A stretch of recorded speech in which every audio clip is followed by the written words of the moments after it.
Game number 1, everybody! Division S, baby! Whoop whoop! Washed Up against LFT, the Frenchies.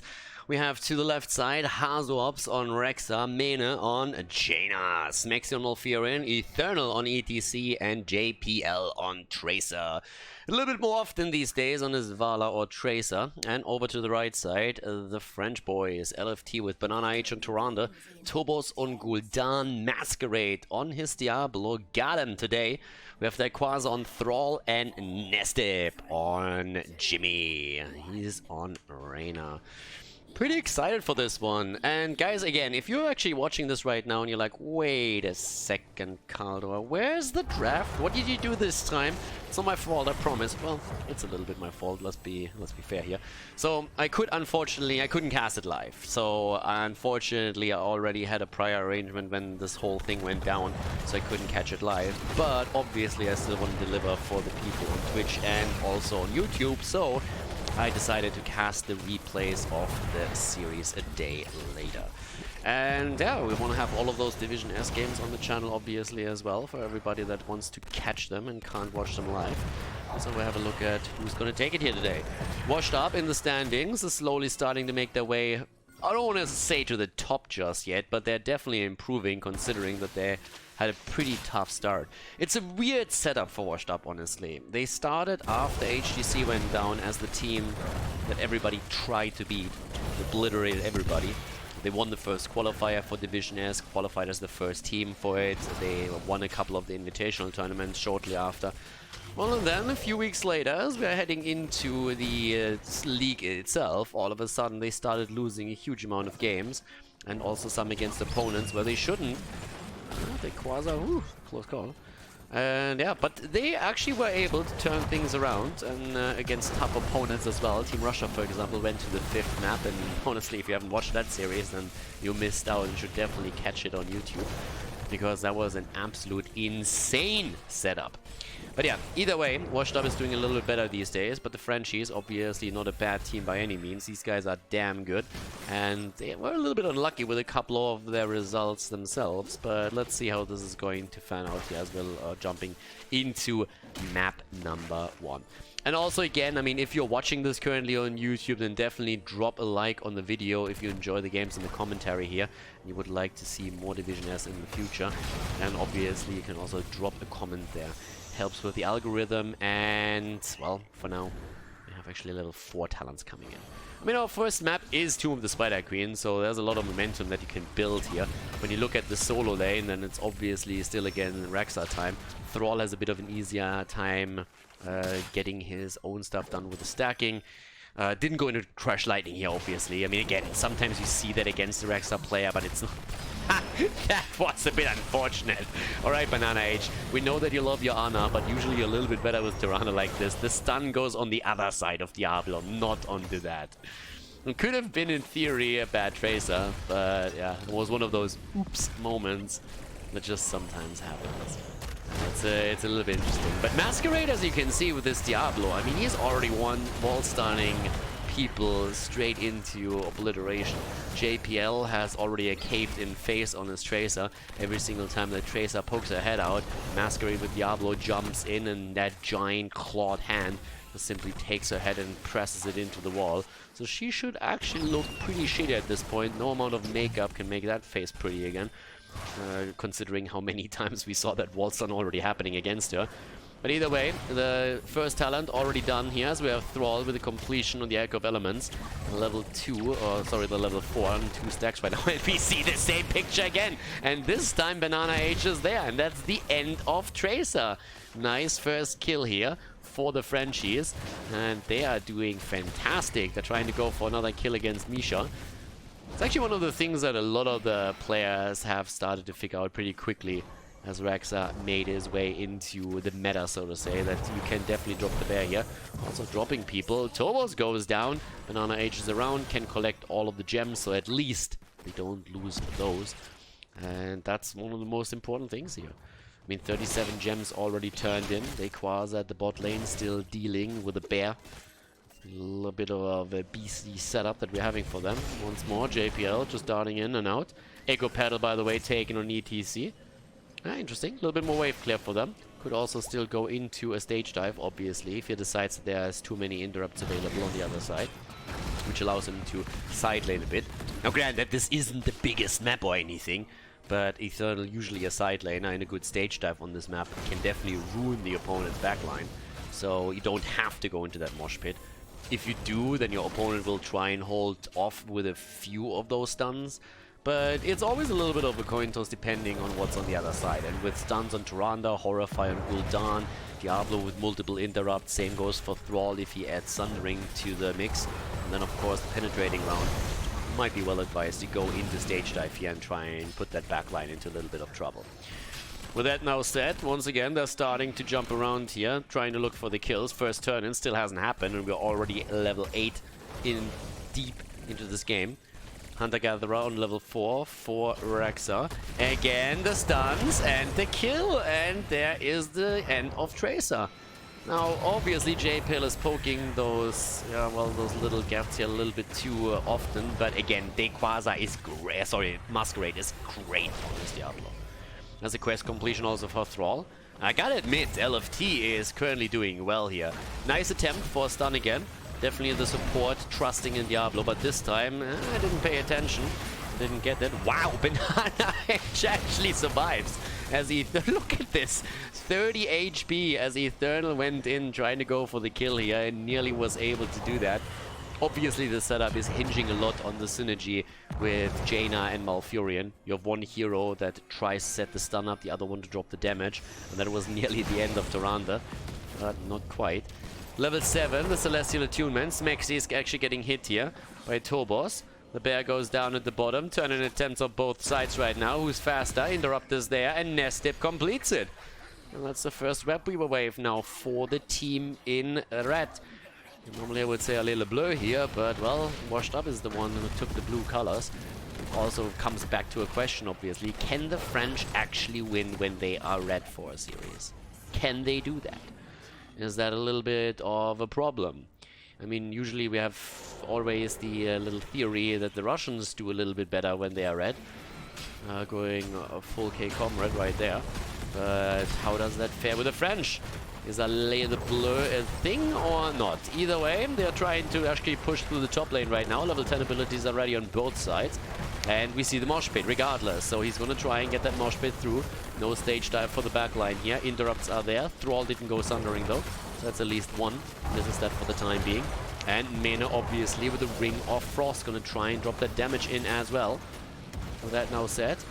Already there's the Web Weavers gone and the moves there again towards the middle. So already a little bit of interrupt potential against the mosh pit, but let's see what Eternal can actually do with it.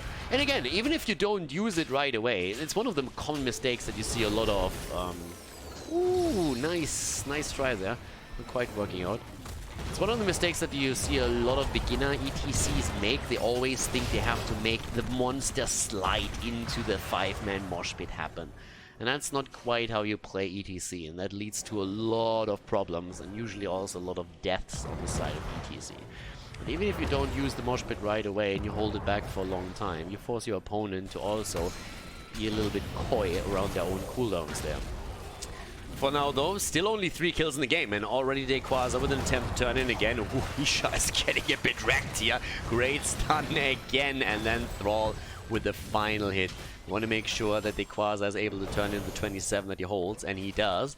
And now they're looking at 50 turned in gems. JPL is low, Tracer in trouble, and barely moving out as Masquerade was looking for another kill. But there's the Web Weavers now coming down for the blue team as Washed Up is able to get the full objective thanks to Mena turning in all the way up at the top while the rest of the team was brawling there. Obviously we also have a few talents right now with a focus on regeneration globes. Hunter-Gatherer sitting on 13, same for Progrock. Talking about sitting on stuff, Azobs is sitting on 38 gems right now. They go for Masquerade, but he is fully stacked on those souls. Fully stacked on the souls here. Dequaza gets away. Misha doesn't. That's bare views right there. I mean, it's an unbearable situation that we're seeing here down at the bottom of the map, but, well, bear with me. I think that's something where LFT can try and turn around. Apocalypse, the kill against Rexa, the mosh pit, and the immediate counter kill against Duranda. And it looks like Jimmy isn't going to make it either. No Tracer with a kill here. What a setup. Gul'dan isn't here, and that was a fantastic mosh pit on the side of ETC. They're trying to get the kill against Masquerade. Unlikely to happen unless he can't tap. I mean, DT cannot. He's on cooldown, but Tracer nearly falling as she's trying to go for the kill here. Still 700 hit points left on the side of Diablo. The hit point pool he currently has definitely matters. Gul'dan at the top doing his thing. Tobos, in the meantime, down to the bottom of the map. Siege Giants already taken. And this is starting to get dicey. 3 kills against 3 kills. 13 versus 13. It's a close call for game number 1. This is a best of 5 series, obviously. And things are definitely starting to get a bit tricky for Washed Up, despite the fact that they just won a pretty solid team fight down there at the bottom. They now have to face the music again, aka the objective. Eternal is on 41 gems. Ooh, a wall stun there, and a good combo by Masquerade and Tyrande. That could have been the end of ETC and the end of those 41 gems in the game. Eternal needs to be super careful right now. Tracer with a bomb on the Queen, trying to take it down quickly. Once more the pressure play of Thrall at the bottom of the map as he's trying to push that through. Damage output at this point. Thrall sitting on 27,000. JPL low. He holds 20. They hold a shit ton of gems. I mean, just look at that. 14, 20, 41. It's actually getting a little bit crazy. Forts are falling though, and that's not only true for the middle of the map, that's also true for the top. Ah, the Horrify just missing Tracer. Forces her into the wrong direction. The only connect that we see here is with Dibbles. Eternal. Oh, the stun and the kill, but they get the gems. 40 on JPL now, 35 on Smexy. 2 forts down, and yep, LFT definitely taking some momentum in this game. 31,000 damage now. At this point, Jaina sitting at 26k, and they're starting to break through the wall too. All of the forts are down since the Web Weaver, the bot lane, has also eliminated another structure. Getting all that acid in and corroding. What are these things made of? Stone? Like, I don't even know. But yeah, whatever it's made of, it's broken down by the acid from the Queen and the weird web thing that she was through. You better don't ask too many questions. At this point, I was actually thinking about, okay, what is that actually when she, like, sends that wave out? What is that? And I honestly don't know. And at this point, I really don't want to know because I'm a little bit afraid it probably doesn't really make too much sense.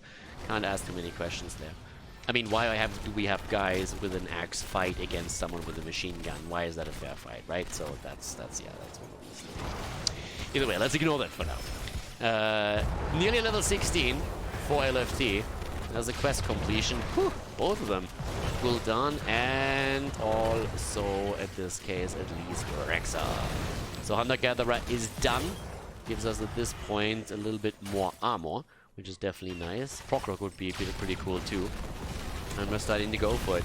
Top lane gets pressured by the catapult, so the Keith is sooner or later going to be in trouble too, but we're only 12.5 minutes in. Misha is down again. And yeah.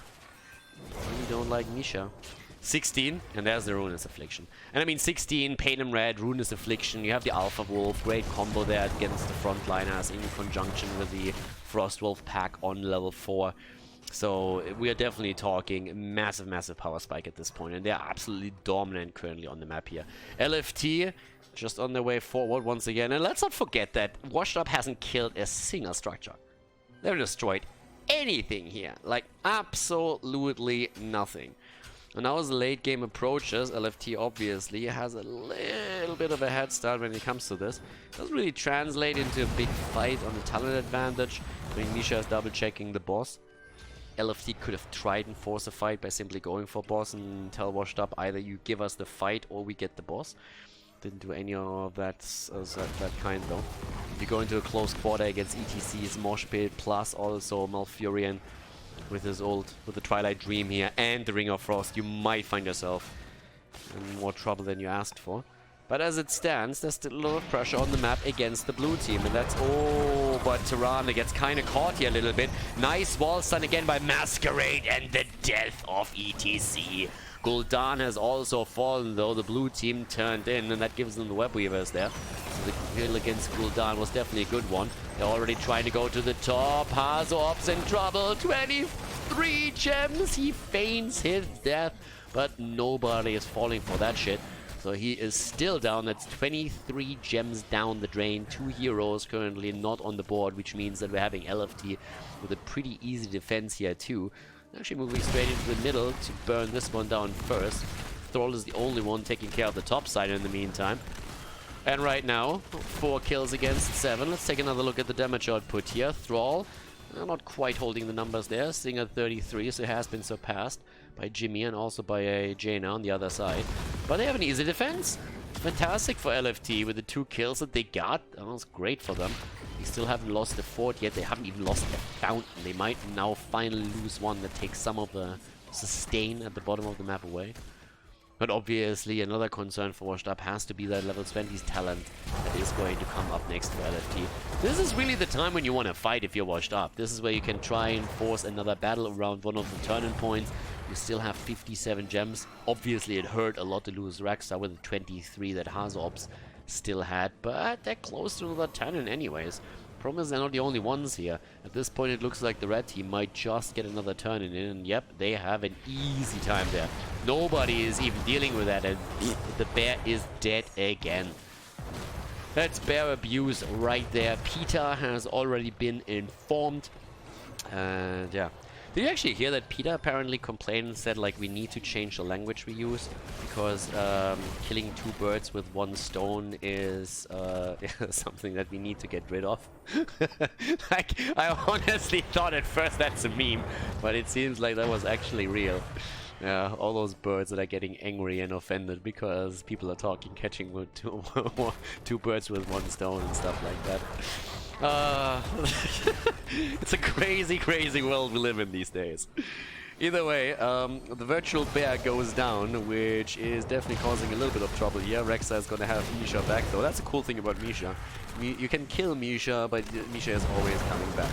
The problem is, keeps are not coming back. And this one up at the top is actually falling pretty quickly. You can still try in a rotation. See if they can get a bit more damage done, but most of the web weavers have by now been taken out. But it came at a price. The wall has already fallen, and there we go. And I know I kind of blundered right now. First, like a week, 2 weeks back, I went for the hot butter through cheese, and now I went for the 2 stones, 1 bird thing. To be fair, if I kill a bird with 2 stones, I'm still calling worth, okay? I'm still calling worth. That would be fucking amazing. I mean, think about that. This is like, holy shit, I actually did that. Either way, either just did that Ring of Frost here. ETC might be dead, but they might get the counter kills. Mena, haha, with a kill against Gul'dan. But now he's on the run. Run, Jaina, run! And no, Hedwig comes in. There's the Hogwarts owl right there, hitting Jaina full in the face. She didn't appreciate that. And yeah, that's now the end of that team fight. Level 20 is ready. And with this, we're actually having not only the 1 level lead, we have 9 kills against 5. We're looking at Storm Talons, and at the same time, we're going to see a boss claimed by LFT as well. There's nothing really to threaten this. The only thing that Washed Up can do is try and get the turn-in right now. If you get the turn-in at this point, your whole thought process is obviously that you're trying to trade a boss for a turn-in. And yeah, keep in mind, there's no keep topside. This bad boy is going to go straight for the core. They're trying to turn in right now, but they don't even have it, and the turn-in points are even guarded. As we're seeing the attack towards Rexa. That's bad news. I mean, Hazop's is already on the run here, but that is still bad news. Boss is currently getting ignored, but Rexa, I mean, you can run, bro, but you cannot hide.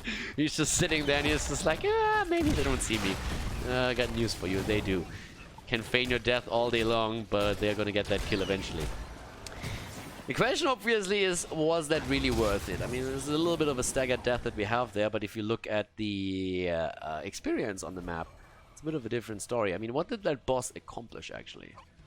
You removed the boss from the map, it led to a kill against Rexa, but they need to get it a little bit more. So what they're trying to do is now to dominate at least the camps on the map for as long as they can. But it would also be fantastic if they can use the camp to maybe go through the mid lane and drop a second. If they can do that while Rexa is still down, that would actually be pretty solid. Would actually be pretty solid. Yeah, at this point, and I think that one's gonna fall. I mean, what are you gonna do? There's still no 20, you don't have Rexa, so they're starting to go straight to the middle. And that is gonna be keep number 2. In the meantime, Siege Giants at the bot lane are being dealt with by Mena, but now that 2 keeps are down, and we have 45 gems in the hands of LFT, things are, again, looking quite grim. But at least we have level 20 for Washed Up, right? And they have started a couple of cool comebacks in the past. The question just simply is, can they turn this around? They haven't taken down a fort yet. Not one. Not a single fort has fallen. No red team's forts were hurt in this production. At least up to this point. Alright, damage output. 49k for Jimmy right now. 43,000 for Jaina. Just look at that siege damage on that girl. Whew. 218,000. Those are some sexy stats that we have right there. Gul'dan with 207,000 is jealous. Not only because of that fantastic hair that Jaina is rocking today once again. And those white teeth, especially Gul'dan with that little bit of an overbite that he has, is definitely jealous by that. But yeah, also when you look at the siege damage, that's just another point. So yeah, bottom line, Gul'dan is a really jealous guy today because he just can't keep up with all of that. They're still ahead though, with 10 kills against 5. So it's currently time to try and work on that turn-in. They need a few more waves until they finally have the gems together for a potential final push. Oh, the kill attempt against JPL. Follow-up wasn't there. Diablo was a little bit too far out, but JPL got murdered into the wall again. And Masquerade, he's just killing it. Seriously, Masquerade on Diablo is honestly a delight to watch. I mean, that guy... Wow. ETC down, and there's the attempt to go for the flank, and Mena, the Jaina flank is there and nearly gets the kill against Nestive. Another wall stun against Malfurion from Diablo as he falls. Masquerade, it's a delight watching him on that hero. He delivers again, goes in, takes them down, and now of course the core is wide open. And they go straight for that. Looks like game number 1 is going to end up in the hands of LFT as they're starting to claim a lead in this best of 5 series, ladies and gentlemen. Washed Up in a bit of trouble as Tool Spider Queen ends and LFT takes down the team in blue. GG and well played.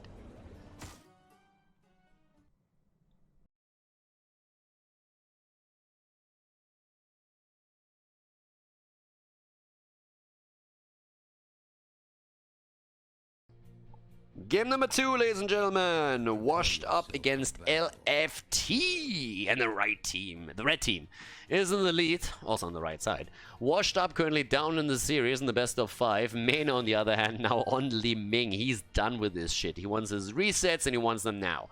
Smacks on Tyrande, we have Hazops on Thrall, and woo, they're bringing the big guns in. JPL on Stitches and Eternal on Arthurs. Alright, solid setup for Washed Up for sure. LFT on the other hand, with Masquerade on the Nubarak, Banana H and Malfurion. Tobos got his Hanzo again. Like, they usually first pick that Hanzo so quickly in most of their games that it oftentimes even gets banned out against them because everybody knows that Tobos wants it. Nesdip got Maiev as well, and they Quasar on Malthael. Solid setup here for them. It's a little bit like a buffet today. Everybody gets whatever they want here. So with this, let's see. Do we get those hooks again? It's time to hook, baby. JPL, actually he gets tethered in for a second. In terms of talents, nothing really too crazy. Still highlight that we have the Bonds of Justice. Ooh, yeah, and there's Smexy with a follow-up stun after the JPL hook. It's a little bit similar to the Tyrande and Diablo comp in the sense that when your tank makes his move, you need to trust and throw the stun out early, which is exactly what we've seen in the previous series from Masquerade and Banana Age. And now this is an attempt of JPL and Smexy to obviously have that synergy too. So you need to throw the stun as the hook comes through and hope for it to connect. And then Mena can try and capitalize, especially after level 7, even before, with the damage on that setup. Stitches going into the patchwork creation. Again, this isn't an ARAM, so hungry for more might not always be the best talent here. Even though I think it's amazing how the late game looks with Stitches if you go for hungry for more. It's quite understandable why you might change things up here a little bit. This isn't Team Russia after all. Stork would definitely go for Hungry for More here. He loves that 9,000-10,000 hit point pool that he has towards the later stages of the game, especially when they're playing on a map like Tomb of the Spider Queen, where you're guaranteed to have a lot of regeneration globes. Either way though, the battle at the bot lane, again, for the two camps. So normally you're trying to go for your pumpkins as early as you can, which is pretty much what we're seeing from them here too. Starting to already go straight in for this. Inuburak with 6 globes, which isn't really too bad for considering how early this is. Nested with the aggression again. A little bit of a nice setup here. We have Thrall in the mid lane and Arthur's at the top, which means that down to the bottom of the map, Washed Up and LFT are playing a 3 versus 4 right now. Also, full engage combo apparently on the side of Inuburak as he's heading with level 4 into the Underking. Expecting Subterranean Shield to be added on level 7 and then obviously on 16. I mean, it's always straight about Epicenter. Would be mad to go for anything else. Ah, didn't hit a single stun here though. Nicely dodged. Lockdown is there. Smexy still isolated and Smexy's in a ton of trouble and realizes that he's not going to make it out of this one. Smexy down, but we should be back for the first objective of the map. I mean, this is triple altar, so you have to be a bit careful here. It's another one of these setups where you have to be super careful that you don't lose the second map. I mean, obviously, going 0-2. We have seen insane comebacks. I mean, I'm honestly impressed by how close and amazing some of the games were that we had in the post-HCC era in Division S. But you still never want to fall behind with an 0-2. You know that usually doesn't go well. Banana H with a channel. Nobody channeling top left, by the way. Thrall is interrupting that. 2 have already been channeled through. Azops is sitting there, and Arthur's is gonna do the honors. Alright, 2-for-1 trade, as usual, this time in favor of LFT. We're not gonna get a 40-0 here, but then again, North America isn't playing, so...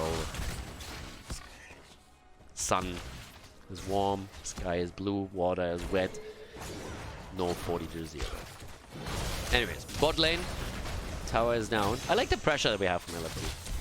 Honestly think that they're doing a great job at just creating the pressure as much as they can. And the rotations that we're seeing from Dayquaza are pretty powerful there too. I mean, he has on a pale horse here that helps him a little bit to rotate between the 2 lanes quickly and make sure that he doesn't lose out on any of the experience at this point. This set, when I'm having still, that's just scary. I mean, honestly, if you're going up against Inuburak and Maiev, the control that they have and the engage potential this team possesses is kind of insane.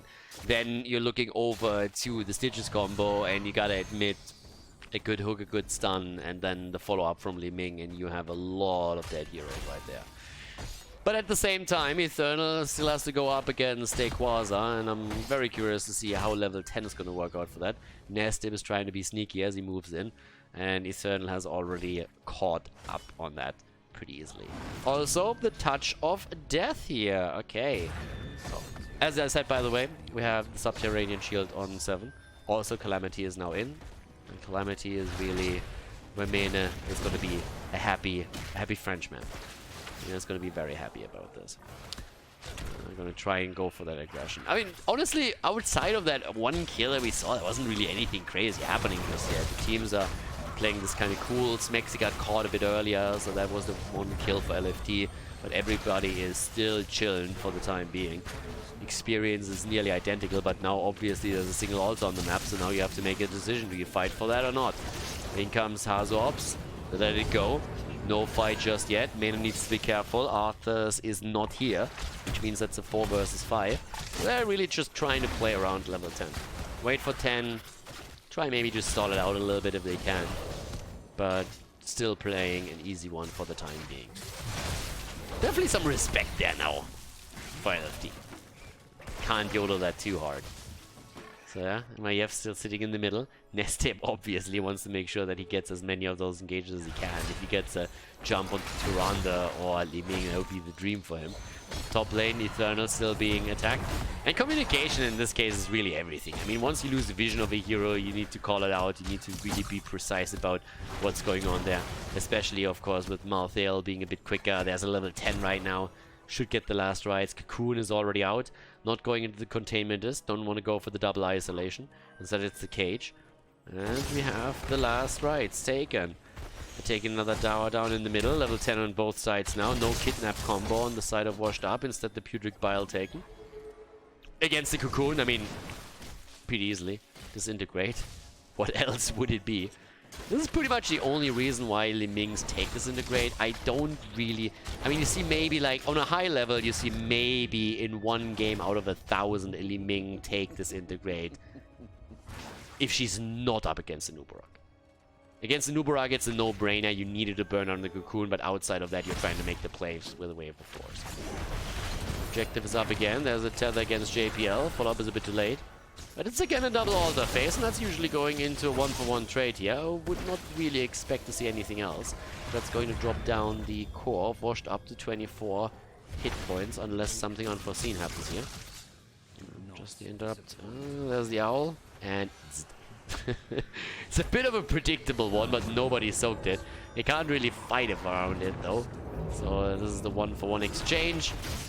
And yeah, we're still looking at a single kill here, but the camps are up again. And that means they're starting to move straight in for the camps again. Owls for the scouting. It's still one of those oftentimes undervalued aspects of Tyrande, at least on the amateur level, the amount of vision she gives you. JPL with the Putrid Bile, they were in a bit of trouble as they're trying to go in for this one. We need those hooks to land. There's the cage. Oh, the hook is in! And the arrow is as well. Nequaza still low, and he actually survives. Doesn't throw the last rights just yet. Holds it back for the time being. They might be able to drop Eternal, honestly. And they're trying. They go for this. Can't get the kill, but Malthael is it down.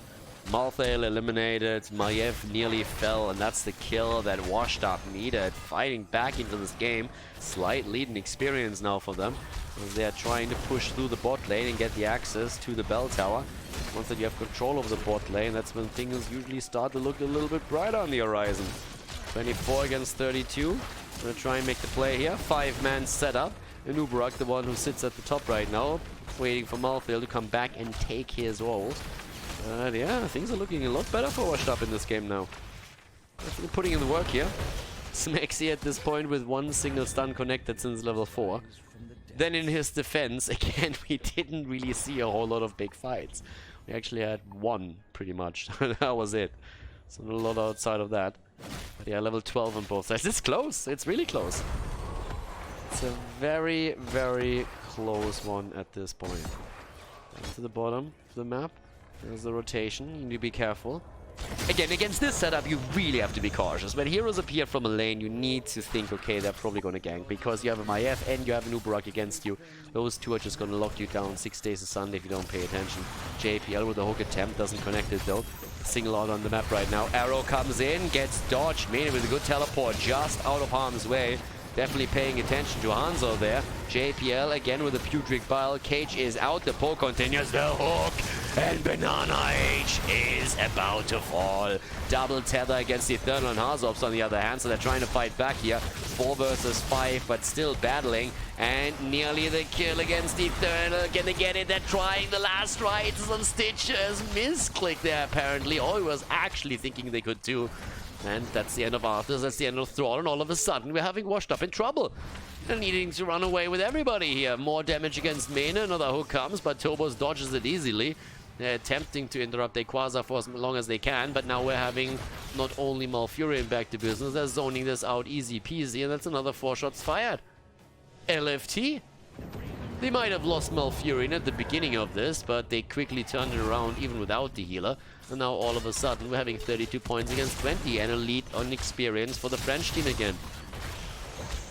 Well, the Baguettes are doing well here. At the same time, there's the quest completed for Nubarak. It's going to be great for him. A lot more hit points for him now. Gets the plus 500 here. And that makes him a lot more tanky. A little bug that could. Now dive in a little bit deeper. Camp taken away and eliminated. The one taken towards the right side. And LFT is looking for that 2-0. Looking for that 2-0 right there. I mean, let's take a quick look at the damage output. I mean, so far you're looking over to Malthael. He's sitting at 26,000. You could stack it obviously against Arthas early on in the game. But he's definitely putting in the numbers. Mane at the same time with 22 for himself. Yeah, and down to the bottom now. Once again, the push with 3. Top side, Malthael. Maiev sitting there, trying to see if someone rotates in. Eternal obviously wants the experience. Nestip doesn't make a move yet. Just trying to make sure that everything's safe for Malthael. He's not going to force anything if he doesn't know exactly how many heroes are rotating in. Another pumpkin camp taken. 2 kills against 3. Bot lane pushed out. It's a slow creep that we have there. And the rotation now that the triple altar phase is starting. And that's going to be a kind of important one. I mean, it's not lights out yet or anything, but Washed Up being behind by 12 points is kind of starting to become an issue. At the beginning of the game, you can let a lot go, right? I mean, it's Towers of Doom. You know that if you get that late game momentum and you take down a few of your opponent's bell towers, just the death timer alone is really helping you to keep that control up. But they need to try and win at least a few of these fights now. So top right, top left, even exchange again. Now Thrall is just guarding. There's the hook, there's the stun.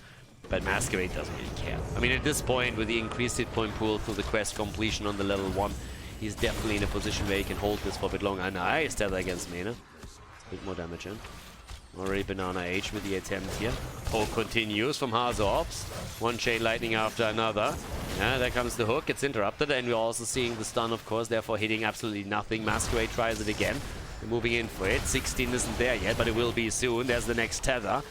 And they're trying to make the play for the next kill. Masquerade still dealing with JPL here at the bottom of the map. Once 16 is in, Washed Up will have to fall back from this one. And 16 is close. It's really close for LFT. One more minion wave as it pushes through and they should have it. They interrupt against Masquerade's channel on the bell tower again, but the fight is a slow one, and that's not necessarily in favor of Washed Up here. Here comes the army as they're trying to make the play for Arthur's. Earthquake being used now too. They're going for Masquerade. He jumps out, gets the stun against Stitches. Cage is in, 16 and the hit, but the bug is down. The Beetle eliminated, but they're low. They're really low. Where's the last rights? The last rights comes in, and JPL is dead, and he's not the only one. Arthur's falls too. Double kill on the counter, and now they're in trouble. But the resets on Li Ming. Gets 1 kill, gets 2 kills. Malthael and Malfurion are both dead. That's the end of Maiev 2, and all of a sudden, things are looking way better for Washed Up. And this looked dicey, to say the least. Tobus is also completely caught between a rock and a hard place. YOLO's into the forge. It says, okay, I gotta die anyways. Let's not stagger this. And suicides into the fort here. Hazops gets the channel, and that's 4 shots of the core. 16 against 24 right now. Boy, was that a close one. I mean, Washed Up leads with the initial kill, but then LFT quickly gets 2. And it looked really like Washed Up might lose out on this one, but now instead they have the momentum that we've been talking about early on. LFD, they lost too many in that last fight. 7 kills against 6 at this point. Level 16 talents now obviously also present for both teams, not only for one here. The epicenter for Nuburak still a fantastic tool, but so is the fishing hook that we're seeing. And with that we have Mirror Ball taken for Mena, and we have the Embraced Death as well. But Washed Up is still a bit behind. At least when it comes... in experience, they're pretty much even. But when it comes to the points on the core, that's a different story. This is obviously now all again about those pumpkins. Trying to get the control. Yeah, good escape here. Nicely done by all players involved. Masquerade with a good escape, JPL with a great hook, and Smexy with a good follow-up. Not good enough in this case, though. Couldn't really lock him down for that long. But they're still looking for the fights here. There's the Cocoon as they're diving in. Mena with a nice jump away. Great teleport by him, and the immediate follow-up with the Disintegrate. The arrow hits, but he doesn't hit hard. Thunderstorm completed for Thrall is going to get the extra damage and slow out now. But we have the poke continue. Masquerade again, hooked in, moves out, gets rooted into the ground, and they have the kill attempt against Nestif. The Wall of the Warden saves him for a moment, but Hazops wants to kill regardless. The tether connects. Masquerade is falling, and that is the bug down. And all of a sudden, the power play from Washed Up through the bot lane. Eternal nearly dying here. The Quas are not able to get the additional kill though, but with the bell tower this low, it looks like it's gonna fall, and then Washed Up will be in control of not only the bot lane, but also 5 bell towers for this altar wave. And yep, that's what we have. Arthur's is already moving in, saying, boy, yes, I got this, but Mena goes down. Mena eliminated. Mena is dead. The 5 shots are fired, so that's definitely a relief, but Hazops is now on the run, and it is a 4 versus 4 at this point, and everybody's low on the side of Washed Up. They're trying to go for the fight, but Eternal gets tethered in, wants to go for Nestip. Nestip dodges, and that's the kill against Arthur's. He's down 2. And we're gonna see an exchange in all towers. But obviously at the same time, it's a great situation for Washed Up regardless, because there's only 3 shots that are going to be fired against the blue core, courtesy of only 2 bell towers claimed by them and the core, but at least they have the time to catch this in the middle. It is a close game. It's a really close one. Back and forth the entire time. The kill against Mena was incredibly important here. Just look at those numbers. 13 against 19 core points, 8 kills against 8, 18, nearly 19 against 19. It's like, it is really close at this time. Bell tower action, the same again. And with this, we are now also having 45,000 damage for Jaina. Mena obviously looking in those fights for the resets every single time. Nubrak. When it comes to kills, by the way, Arthas is suffering a little bit, has been taken down 3 times. Nubrak only twice. Still Gucci. Pressure play against Masquerade again. Needs to be careful here. Top lane pressure as Maiev and Malthael both move in with the pumpkins. And Washed Up is about to lose one. Eternal gets tethered in again. And oh, that was close, but it was enough. They get the bell tower and they get the kill. And that's now the second stack for the last rides on Malthael. So that's a 10-second cooldown reduction that he has. And it starts to add up. It honestly starts to add up at this point. And it just comes at the perfect moment in time. Arthas is down for 40 altars activating in 23. So you might be able to get one of the altars for free basically if you just commit. And that's what they're going to be looking for. Arthas still hasn't completed his level 1 by the way. He's sitting on 19 stacks. Now he will be able to complete that soon. But here comes the pressure at the bot lane, so they go for an exchange in bell towers. As the top gets recaptured by a Washed Up, bot lane is getting attacked, and that's an easy one. I mean, you have a Nubrak. You can spawn the beetles there. And they go for the double. Go for the double, there's the interrupt. Tools is trying to jump into the way of the owl. But at least the boss is taken. That's 10 shots fired, guys. That's the first 5, and that's them down to 3 points. Washed Up is down to 3 points on the core. It's pretty much lights out here. I mean, this is insane at this point. Oh, but the kill! No way! Hanzo goes down, and that's a problem. Now the momentum might actually swing, and it's not the only one. Malthael is dead too. 3 against 15 points on the core with both of the teams now in Storm Talons. But those 2 kills gave Washed Up an opportunity to maybe gain some momentum in this series again. They have to try and snowball this right now. Level 20 Talons, amongst other things, the second helping is now in play. We currently have the rotation down towards the bottom of the map to try and reclaim the bell tower, but they can't. They absolutely cannot afford to make any more mistakes now. They've taken the boss, they took that off the board. That was actually super important, making sure that you eliminate that so that your opponent doesn't have another tactical tool in the game that they can use to maybe out-rotate and outplay you. So bottom is claimed. 4 versus 4 now. Top pressure with Malthael again, but they're obviously attempting to go now for the bot lane value. You try to get the lane where you have 2 of the pumpkin cams, and that's exactly what they're aiming for now. Rewind, bullseye. No one can stop death, and it's going to be an exchange of bell towers. Bottom right, top left. Those are the 2 that are going to fall here. 3 points against 15. It's close. It's really close. Is it too close? That's the question. Can Washed Up actually do this? Can they actually turn this around? If they don't, then LFT has the 2-0 lead, which would be pretty bad for them. At this point, they rotate in again. Stitches obviously can try and go for the hook here too. Gets one, but it's only a minion. But that minion is hit with a full combo. Hook into stun and Mena's limiting damage. But there comes the cocoon. There's the fight. They're going in for it. The arrow hits against JPL. Gets negated immediately by Smexy and the Celestial Tumor. But Smexy's in trouble. And Smexy is dead. But so is Hanzo. Hanzo down, kill for a kill. And they're trying to get for the second. Nested with a fantastic escape for a moment. But Mena is not easily dissuaded here. Goes in again for the second helping and takes down Maiev. Double kill, and now they go for it. They have to fight for this right here. And they take Malthael down. They actually are able to do it. They have 1 point on the core. It's 1 freaking point on the core at this point. 1 against 15, but they get the double altar. They get the double altar here. JPL with another hook attempt. Eternal starting to channel on the left side. 1 point against 15. Here comes 4. That's another. And now we're having single digits on both sides. 1 against 7. A single pumpkin is all that you need. A few got through. They had 3 points. Now they're down to 1. It's a single point. Anything would drop them. A pumpkin, an altar, a boss. It doesn't really matter. Whatever happens here, they cannot afford to give LFT even an inch. Nothing. Once again, they're already tapping the camps here. They're trying to get the value. They're going for the middle. They're going for the bell tower. At the same time, of course, LFT trying to bring this back at this point. We're currently still having 3 stacks on the side of Malthael. 15-second cooldown reduction. Can he get a little bit more here? The ult is obviously back up again, and they have to deal with those camps. They're sending the owls topside. Always double-checking if anybody is waiting there for the pumpkins to respawn and take them quickly. Top lane is a concern. It's a huge concern right now for Washed Up. They cannot allow the top lane to push in with pumpkins. They need to take that off the board. And look at this. Every time, owl after owl after owl being sent all the way to the top. They need to make sure that once that it respawns, it's not being grabbed by LFT. If that happens, then it's a problem. Bot lane, Crasher, 6 camps already. Hook, stun attempt. Oh, the lockdown with the Howling Blast. JPL with the Putrid Ballas. He moves away.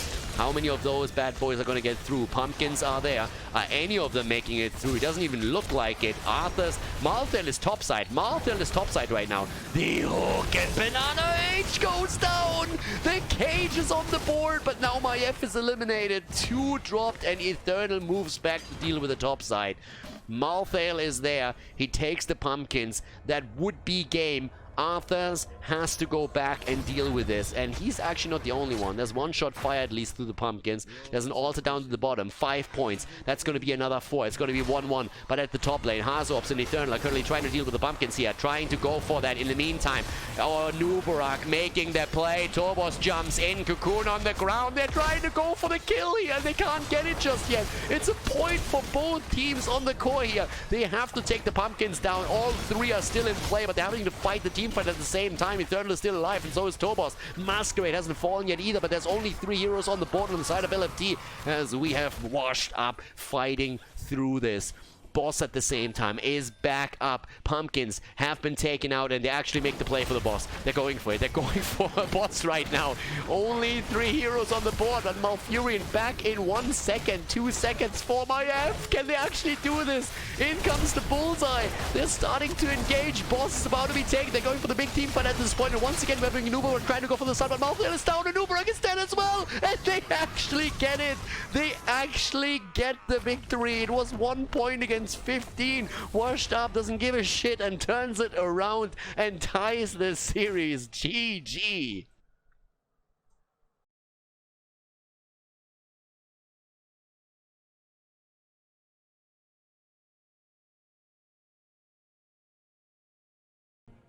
Game number 3, ladies. There we go. Cursed Hollow, and boy, was that last game epic. At least the finish from 1 point to 15 to a 1-1, and then they turn it around.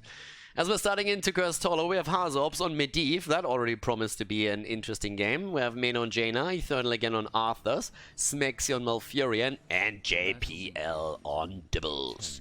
And on the right side of the map, Banana H on Rhaegar, Masquerade on Garrosh, Nestib on Zeratul, Tobos on Reyna, and Quasar, Dehaka Shakalaka. Alright, so there we go.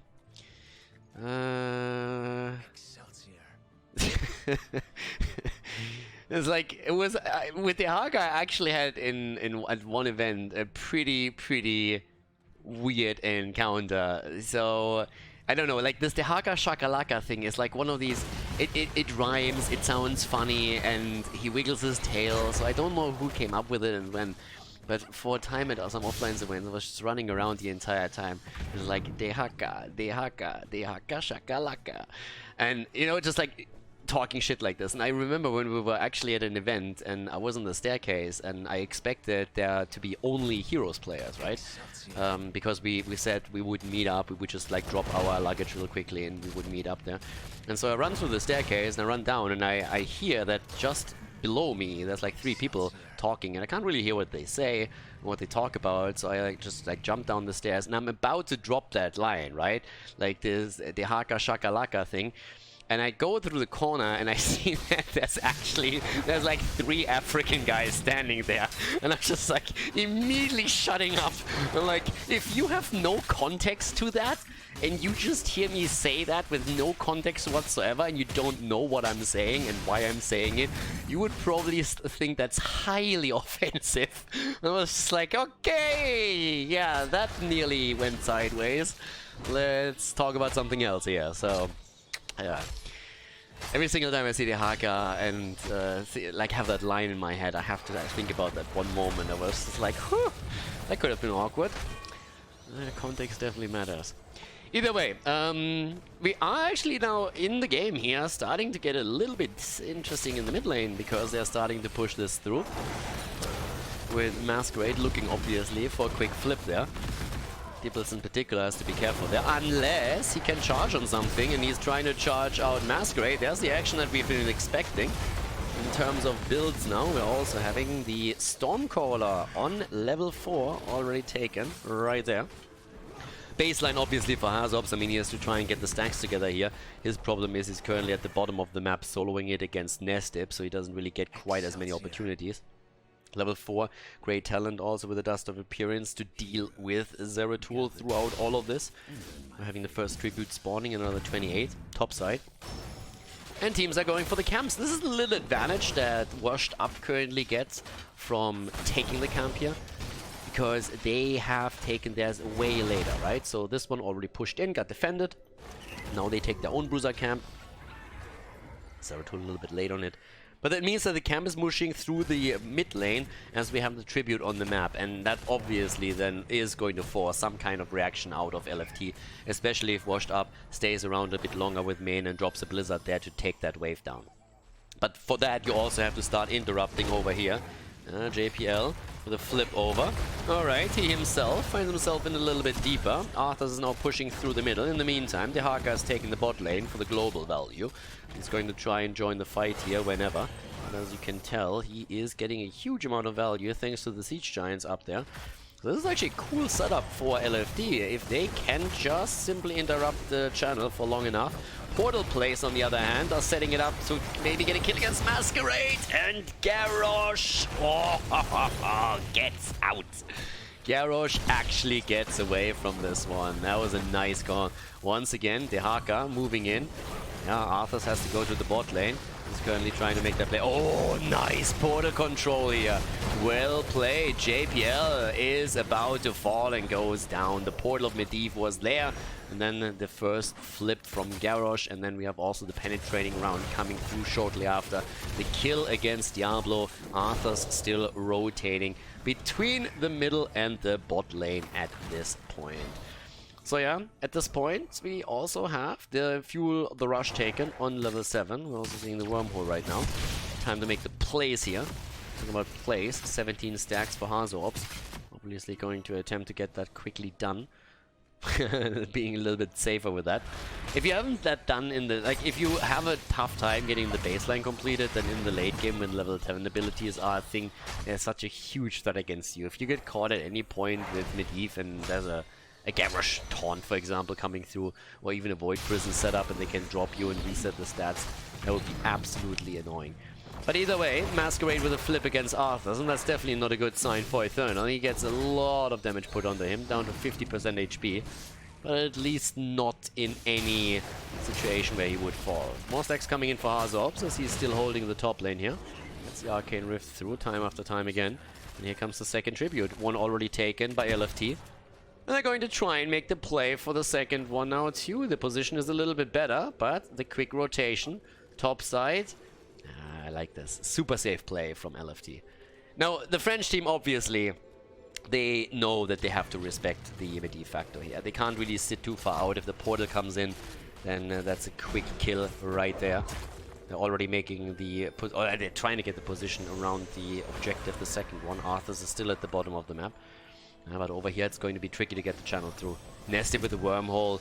I mean, in this case, he uses the singularity spike, but the double channel is helping out. Nested again moving in, but the dog is down. Banana H is dead. Great kill against Rhaegar here.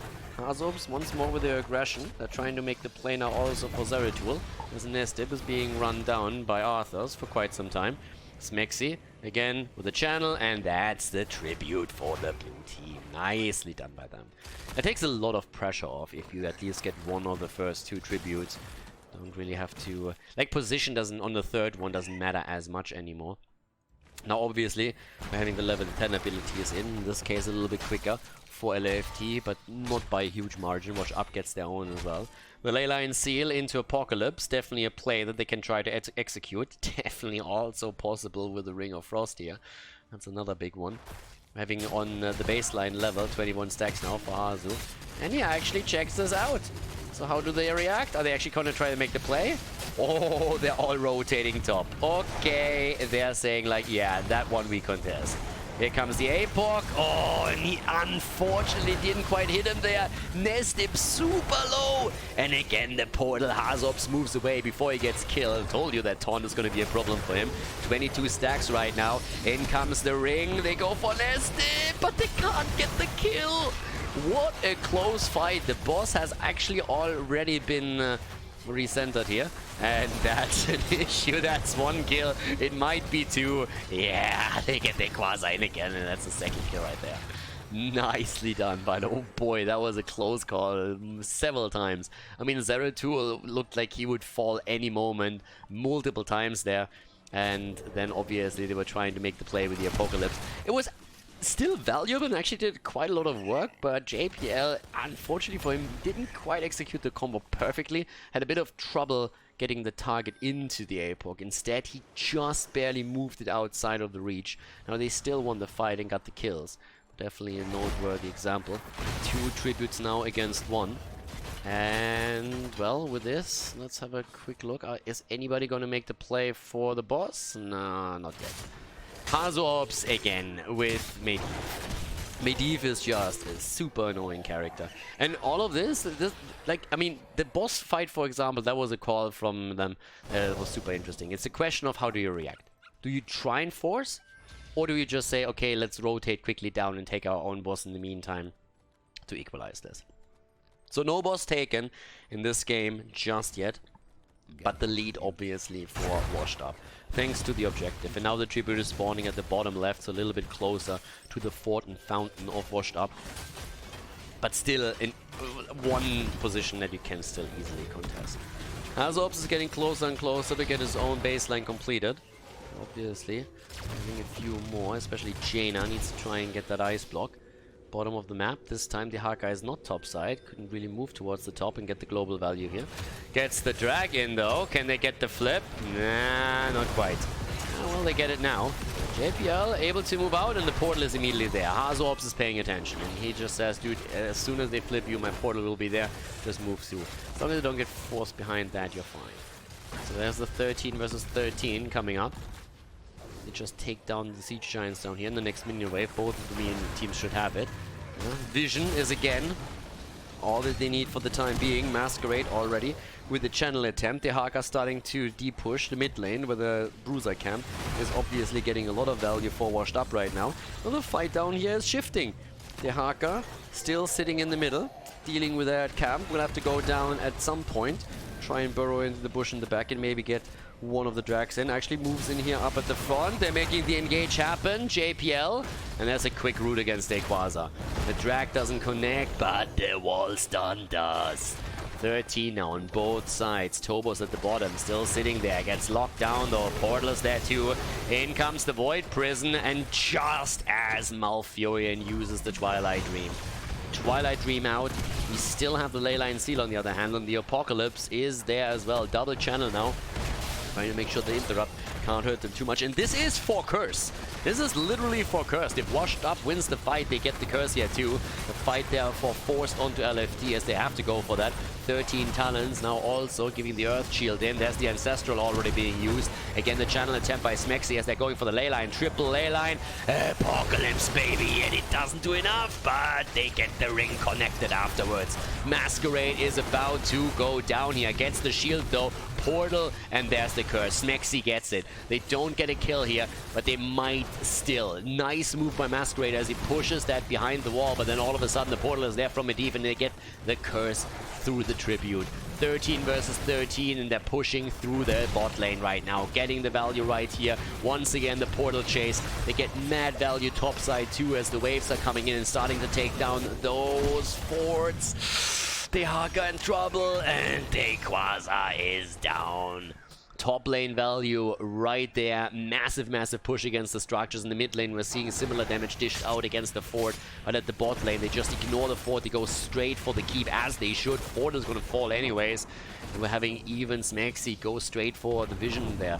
Once the Haka is back, that can actually come in handy because he has a tough time moving behind them. But either way, they're trying to get the vision right now, or the minions here in the middle. And at the top lane, more pressure against the wall. Zeratul already moving in. Fort has fallen on every single lane. Massive lead now in passive experience that is going to drop into their hands as the game continues because of those forts that have been taken down. Nicely done. With this said, there's Eternal, JPL, everybody's sitting there. The only one who's still chilling is Khaldor. He's just saying, guys, I have vision. And he knows perfectly well that they are not going to be there in time. Also still has the ley line up. They have all of their heroic abilities. And now with the boss going through the bot lane, they can actually push with that bastard as well. Things are looking good right now for them. They're a little bit behind in experience, though. We talked in the past about how they can be after a curse. It's actually pretty simple. Your minion waves don't die. Your opponent minion waves die really quickly. Yours push onto their forts and keeps, and all they have to do is rotate heroes onto those lanes, and they can farm multiple minion waves quite easily, which gives them a temporary boost in experience. But the passive experience lead that you get will over time not only negate that, but also give you the lead overall. But it can be sometimes a bit of a weird setup.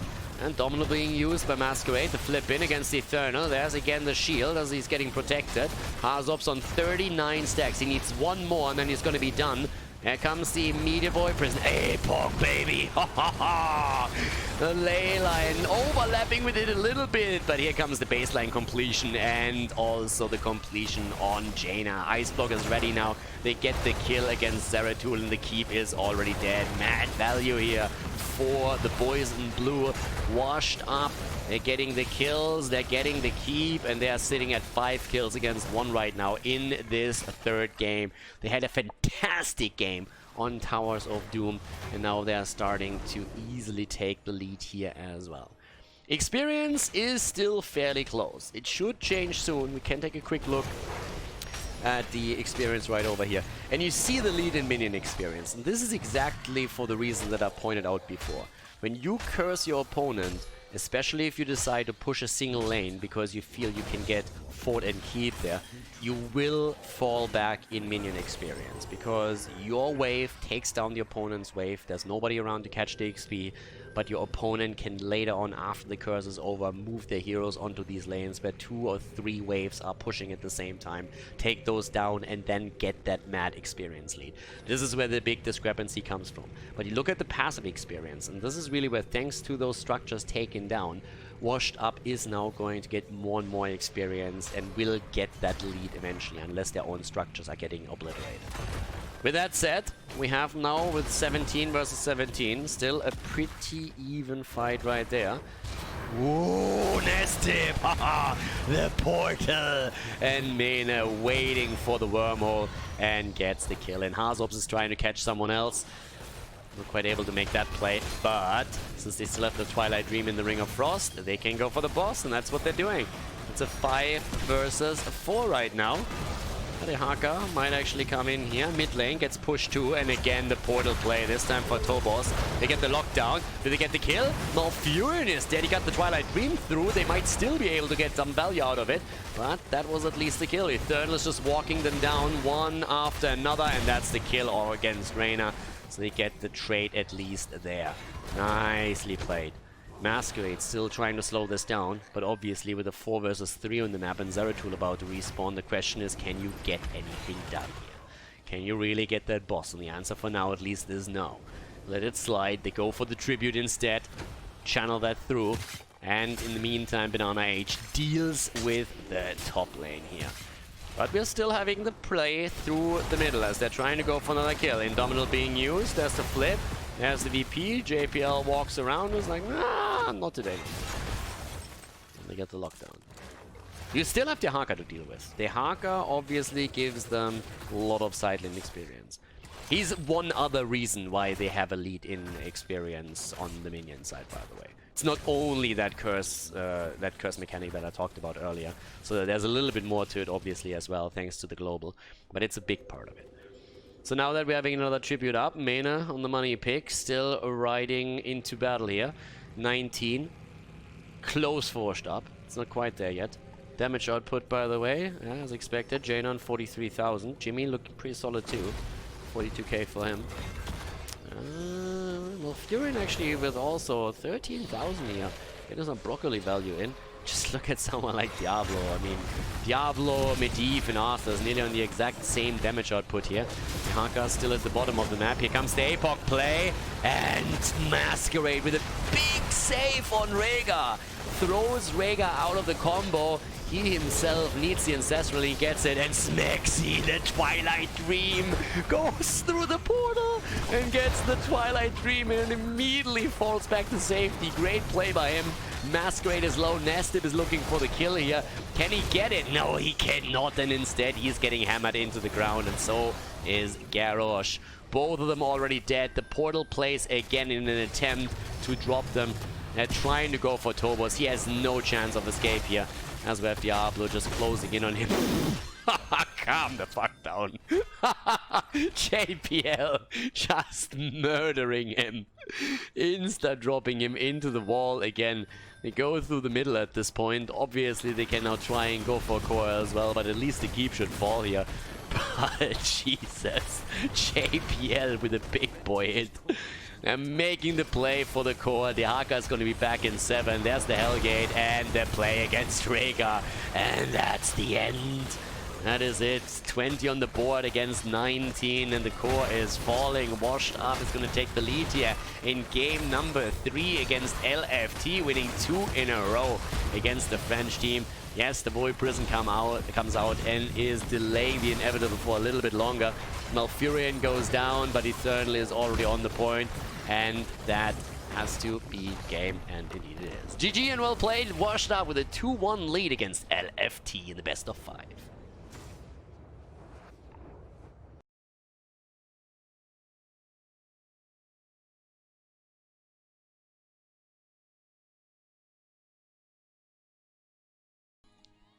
Game number 4, ladies and gentlemen. Washed Up against LFT.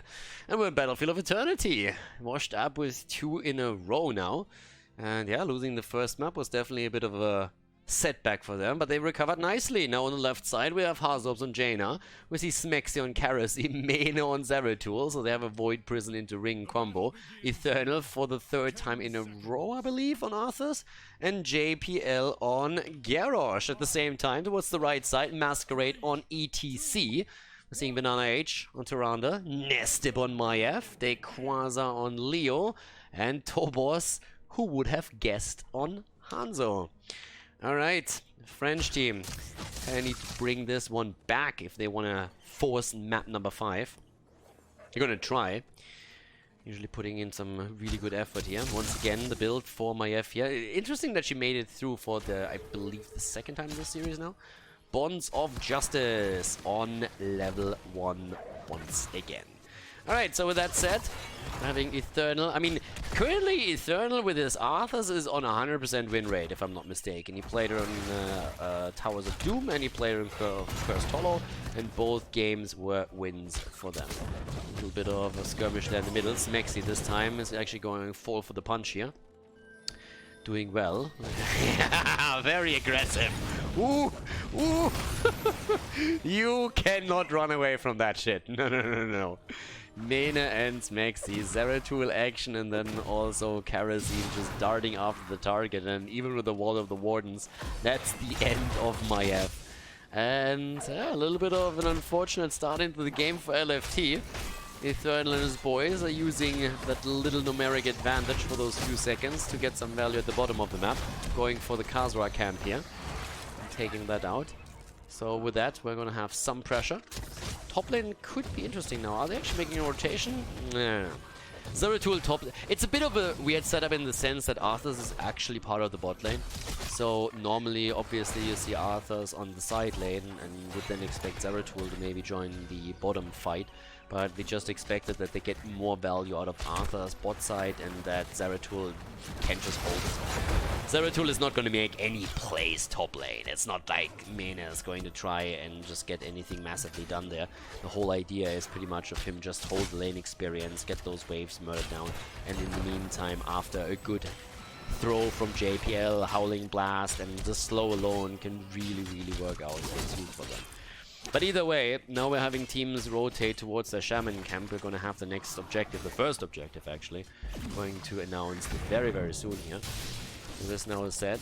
We're having level 4 talents already slightly faster for Washed Up thanks to that kill they got earlier. Nothing yet where they can capitalize on the window, but might happen eventually there. With a level 4 talent, the Neil Peasants after the Consume Vitality on the side of Leo. And at the same time now, Tobos, Banana Age, going for their own camp, taking that easy. Masquerade is guarding it. ETC obviously can, throughout the entire objective phase, provide the stun into the Immortal stun, not just the pushback into it. It's something that is going to be looking for. It's one of the reasons why ETC is actually like really, really good on the Battlefield of Eternity if you play him properly and don't just fat finger your cooldowns the entire time, but really just time them, execute them. And there comes the slide. This is a good setup. This is exactly what I mean. Masquerade could have tried to go for a slide or something already earlier, but he knew he would be locked down, so he actually waits and doesn't just simply drop that on cooldown. Instead plays nicely around this. And they actually get a head start onto the Immortal now as well. LFT, yeah, they are forced back here, but they got a lot of value out of this one. Tons of value. I mean, Zeratul is still top side, so there's an experience lead for Washed Up. But if you just look at the Immortal pressure, then whew, not too shabby. And they're getting the halftime show pretty much for free. Leo is already rotating towards the top, so that means that he's going to get the experience there too. Doesn't even attack, doesn't have to. Just sits there, lets the towers do their thing, so never has to dismount for this one. And obviously, this is now a situation in which Washed Up is forced to play defense. So they're sitting there and are trying to prevent the worst here. And yep, there we have again the little poke as Nestip starts to move in. And this is not American football. This is not where offense wins games and defense wins championships. This is far from it. If you're forced into a defensive position on Battlefield of Eternity all the time, you are pretty much getting wrecked. You are losing, you're dying a slow death. You're losing that Immortal eventually, unless you can force a fight and immediately get a kill. You are living on borrowed time. So in this case, they are just accepting that they're not going to win it. Move to the left, drop the shield as quickly as they can, as much as they can. And now we have them with level 7 talents a little bit sooner, but they still have to face them easy. And that means the Immortal that moves down to the bottom of the map right now. So there's also the wormhole now. Mena can of course try and look for the plays here, but obviously their big power spike is level 10. That was a nice one though. Nestip is able to get away because there was a good stun coming through with Tyrande again, making sure that there was not additional CC being put on my F. But the big power spike is definitely once Void Prison and Ring of Frost are in play. Arthur's actually in trouble now too. Nestip then again finds himself also in an awkward spot. Eternal moving out, gets tethered. Oh, and Arthur's falls. Arthas is dead, and he's not the only one. Garrosh is dropped. Great start for LFT. The initial kill against Maiev was definitely not something that we're happy about, but now with the Immortal #1, they get a 4th, they get to kill. They get 3 kills. That was a fantastic first objective. I mean, just look at that bot lane. Not only do they get the 4th on those kills, they also get the entire, well, maybe the entire wall. Most of the wall here might still be able to drop that turret, but even if they don't, that was hella worth right there. Zeratul is counter pushing the top and is at least going to get a slight lead in experience on the top side. It's going to take some time for Leo to move up. In the meantime, most of those minions are going to be gone. But damn son, LFT with a big statement in the early game here. Nice moves there, for sure. So now we're having, for the time being, actually interestingly enough, Hammer on taken. Alright. Don't see that too often. Level 9 ready for LFT, also for Washed Up. I keep coming back to that point with level 10 abilities. And it's really where I expect Washed Up to try and make their plays. Early game for them is just like one of these don't fall behind situations. Trade evenly into the mid game and then take it from there. Mena obviously wants to get as deep into the game as he possibly can. I mean, once that you have your Void Slash, you can go for the XXL plays right there. Hazorps also sitting on his Jaina just at the side, waiting for an opportunity to go in and drop the burst damage. But just look at that experience lead that we now have for LFT. It's not insignificant. It gives them the early level 10, but unfortunately for them, it's not going to matter too much. Simply because the Immortal is popping up in 15 seconds, and that's enough time for Washed Up to get another minion wave, get their own cam too, and that means 10 on both sides. So despite the fact that there is definitely an opportunity for a lead, it's not impactful for at least this objective. And here come the heroics. Ring of Frost, Void Prison, duh. And we're having at the same time now the Mosh Pit taken on the other side. So once more the attempt from both teams to defend. Hazorps with the damage, top side. Maiev is currently sitting at the bottom trying to take the Shaman down. It's all they need to do. They have catapults. It's already a slight win for them. Yeah, and now the pressure in the mid lane. Or in the middle of the map. Trying to get the setup here. Obviously, if you're playing on LFT, the call right now is don't stack. Backline, don't stack. Try and, first of all, call out where Zeratul is, control his position, and don't stack up. You can't really afford to stack as 2, 3, 4, and then get Void Prison. So you have to always, A, control where Mene is, that's what he's trying to slide in, but just look at Nested. He was actually waiting for the opportunity. Damage on both sides now, though. So they have to be careful with this. There's also the arrow to consider and the mosh pit too. Both of these things are important for Washed Up to keep track on. But LFT is playing nicely around Mene for now. They have to. Mene comes in, there's the VP, only hits one. Ring of Frost and doesn't connect with anything. Nice jump by Tobos, immediately jumps out. Mene is low, 50% for him. 50 HP actually. Nestib on the other hand, he's also in trouble. And they just move away, all of them. All of them just moving away there. Insanely close call. First of all, the combo just didn't do jack shit for Washed Up. I mean, they connected nothing there. Hanzo is simply moving out, no problem whatsoever. Mene nearly dying, 50 HP and barely moving out. And now once again the aggression from LFT as they have the Hanzo factor in play. Start going in with the Scattershot build and drop that beast down to 50% HP, easy peasy. Tobos jumps away once more. Jumps away, gets out for the time being, followed by Smexy. Just a second, stuns coming in. Mene with jump in, jump out, wormhole, cleave. In a better position right now. This is much better for Washed Up now. They can try and control that space. Arrow completely misses because of the tether. And here comes the Mosh Pit attempt. Masquerade gets one. And that's not enough. Maiev is down, but so is Smexy. Kill for a kill here, as they're still trying to make the plays. But of course the support is gone. They're trying to make the play for Leo. Starting to move in again. No cooldown ready. All of it is on CD. Mene gets dropped too. Nice kill. 5 against 2 now for LFT as they're pushing towards the left side. JPL trying to save himself and the boys. The Eternal is there, but the 4-man setup for LFT moves in and is about to drop another Immortal, and that is going to be a much tougher one than the last one as well. Starting to go straight in for it and dropping that. It was actually a bit unfortunate for LFT too. There wasn't really a lot of communication apparently between Hanzo and Maiev there. I mean, normally, why would you call that? My F sees a chance for a triple tether, takes it, and unfortunately for them, it's at the same time that Tobo sees an opportunity to connect the big arrow. And the arrow would have connected with at least 2-3 heroes if the tether didn't pull them out of it. But they still got the kills afterwards, and that's of course a big win in the Immortal. I mean, just look at that bad boy. He's still sitting at nearly 60% shield. Fight behind it though. Eternal moves in. Here comes the cage on my F. They're trying to go make the play for Eternal. Eternal is about to fall. Void Prison comes in to save him a little bit more. And the double ring connect this time. They get the kill. ETC is down, but the Immortal is still in play. Tobos is just murdering it right now. I mean, that guy, he is so elusive at this point. They just can't catch him. They tried 3 times now and just couldn't get it. So they're jumping away. Here comes the Entomb. Eternal and dead. He's down. 6 kills against 3. 13. Double fort already eliminated. And the Immortal is still breaking through the wall. 1 tower down. Going for that gate. Probably not being able to drop it. Well, actually... 13's already on both sides now, but still, we have a great position here for LFT. Now, you look at the map mainly. It's more about the structural advantage than anything else, and experience they're slightly ahead, but not really by a huge margin. You have the kill advantage too, but it's really the map advantage, because now there's no fallback option for Washed Up anymore. There's no fountain that they can tap outside of the mid fountain or the keep fountains during the next objective. They have no retreat if they're getting followed there too.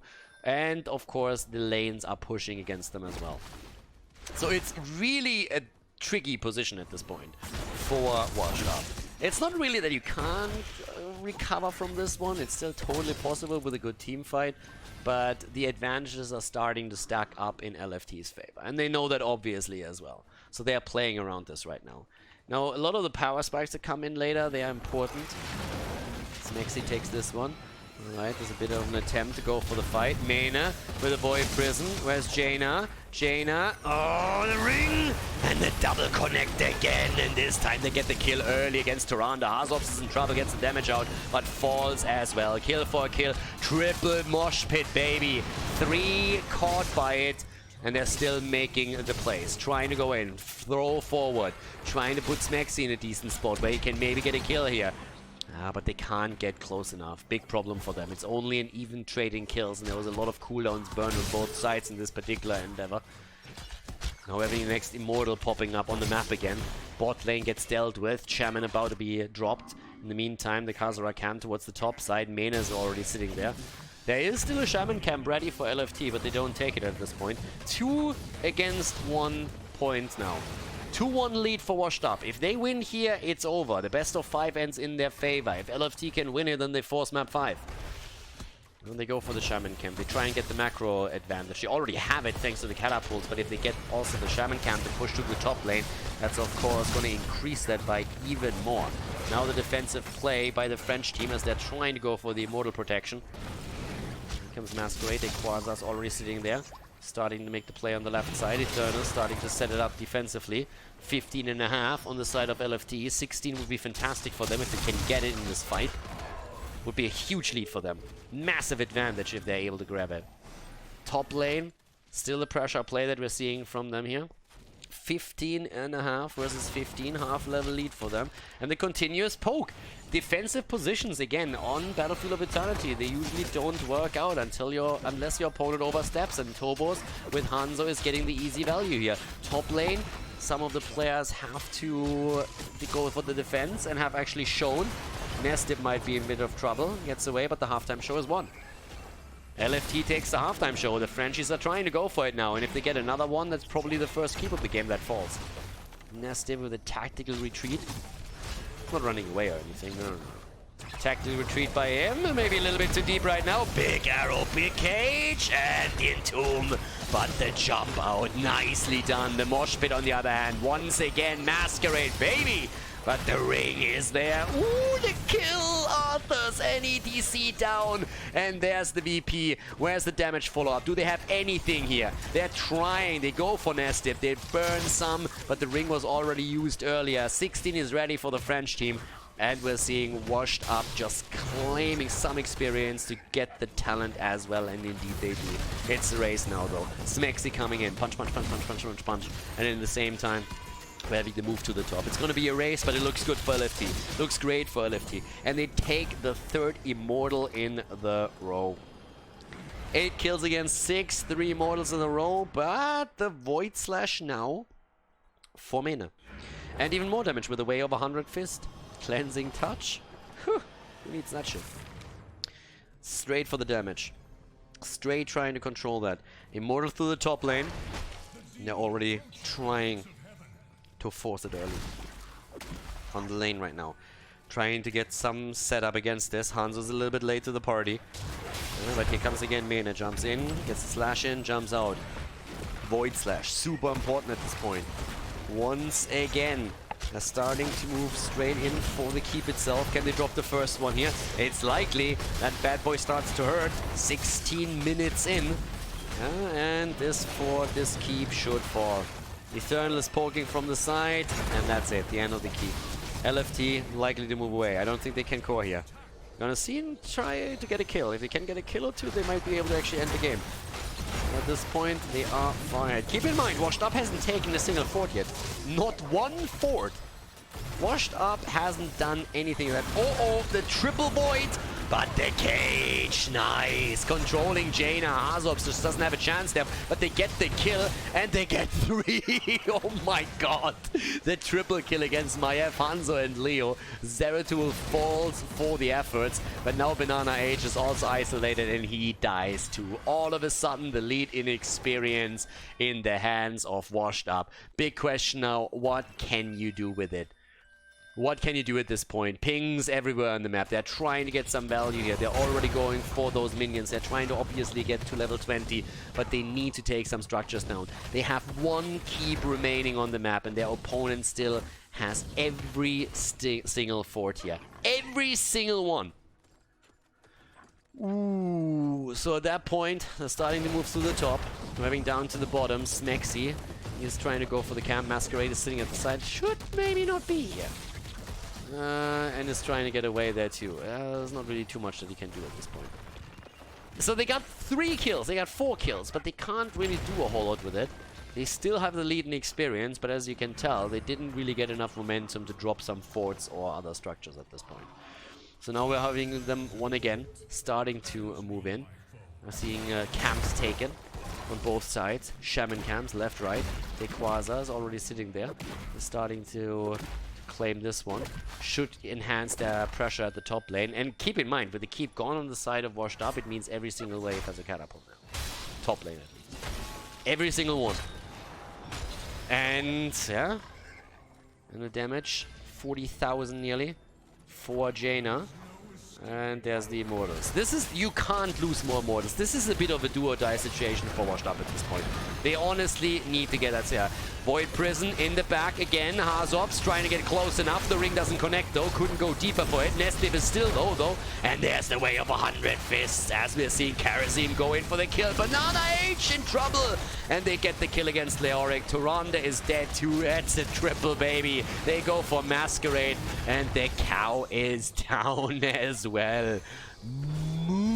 As ETC goes down, they're trying to get a little bit more towards the right side, but Tobos jumps away. But now obviously the floodgates are open. Level 20 in their hands. They can start to move in for it on the left side. We're having Arthur's already dealing with the situation on the top lane, trying to take care of the catapults. Halftime show already won by Washed Up as they're trying to prepare for the 100% Immortal here. Moving to the left, down to the bottom of the map. The camp is getting value too, and it's a quick destruction of the fort itself. Immortal would therefore focus onto the top lane if grabbed right now, and that's exactly what they're going to go for. Hanzo is not even making the way over here, not even trying to burn anything down, and this is just trouble. JPL is guarding it, and that's 100% Immortal once they want it. They actually even slow it down. They delay it for now so that everybody can go back and just top up mana, top up hit points, get ready and now there's always Maxi, can always move in. JPL was guarding the right side, and they are going to try and do max damage with this. We're talking 20-minute Immortal at this point. They have to go through the fort. Unlikely that LFT even fights for it. They are half a level away from level 20. They're going to try and use their Quasar to get the Storm Talons, but with that massive advantage that they have, this is going to be the play of Washed Up. They're going to try and end right here. They're going to try and end the game, at least take the keep topside.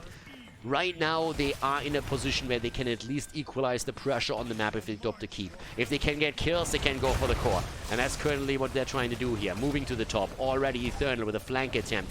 Not even fought over. Why would they? Down goes the fort. So close to 20. They are so close to their Storm Talons. And in the meantime, Washed Up is moving in. Immortal still with a big shield. Big shield still in ranged mode. Massive damage from that thing.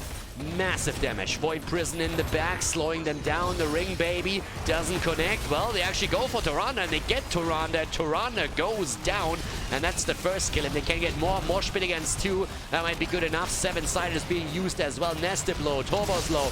Buried alive, baby. But it's not enough. Smexy jumps away with under 100 hit points. The Death Mosh. Oh, the keep is down. Zeratul is dead too. And the Immortal still does the damage. Maiev is low, and look at that Immortal. That fucker is just dropping the hit points. Turbos dies, Hanzo is dead, only Leoric around, and that is game, ladies and gentlemen. Washed Up with the 3 wins in the row. They come back here on the last map on Battlefield of Eternity as they take down LFT with a 3-against-1 and are able to win the series. GG and well played.